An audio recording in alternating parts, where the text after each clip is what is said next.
Hey, Restore Church, it's Pastor Dave. I hate to break this. This is going to be one of the last videos. I'm working on a new backdrop. And this may be one of the last in the flowers, shells, and bicycle series. So I know a lot of you are going to be just kind of thrown off by that.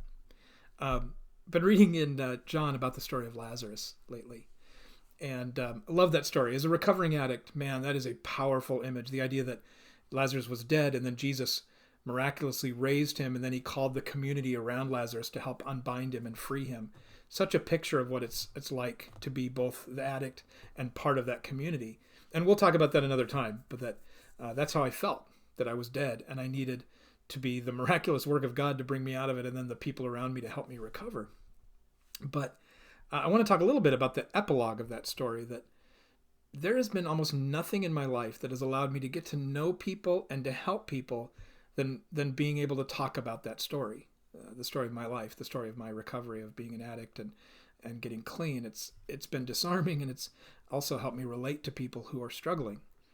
Not that I wear a badge of honor of that failure, but I certainly want to be willing to not just get it in the past and get over it, but I want to talk about it because of the people and God's work in my life, that it's made me able to talk about in real terms the mercy and grace and forgiveness that we say Jesus offers. And part of this is shown, I think, in this epilogue to the Lazarus story, and this is further on in John 12. And what's happened here is Jesus had raised Lazarus, and then he's going to Jerusalem later, and because of people beginning to follow and believe Jesus, the priests and the religious leaders of the time are plotting to kill Jesus. And so he's going into Jerusalem, and John 12, verses 9 through 11 says this: "When all the people heard of Jesus' arrival, they flocked to see him, and also to see Lazarus, the man Jesus had raised from the dead. Then the leading priests decided to kill Lazarus too, for it was because of him that many of the people had deserted them and believed in Jesus." We need to be willing to talk about our weaknesses, our foolishness, and our failures.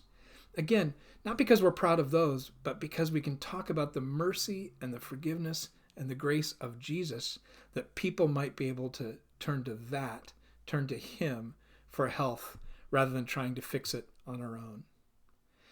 There is no better testimony, there's no better witness to what Jesus can do in somebody's life than a dead man who is now walking around. There is no better testimony today to what Jesus can do in our lives than someone who was struggling and is now able to be healthy. There is no better witness than somebody who was dead and is now alive. There's no better witness than someone who was willing to talk about failure and now talk about the journey to health because of Jesus and his community. I hope you're willing to talk about that. I hope you're willing to take a risk and let people in a little bit where you are, so that they can see not only the mercy you've received, but you can point them to the mercy that Jesus has to offer them as well. God bless. Have a great day.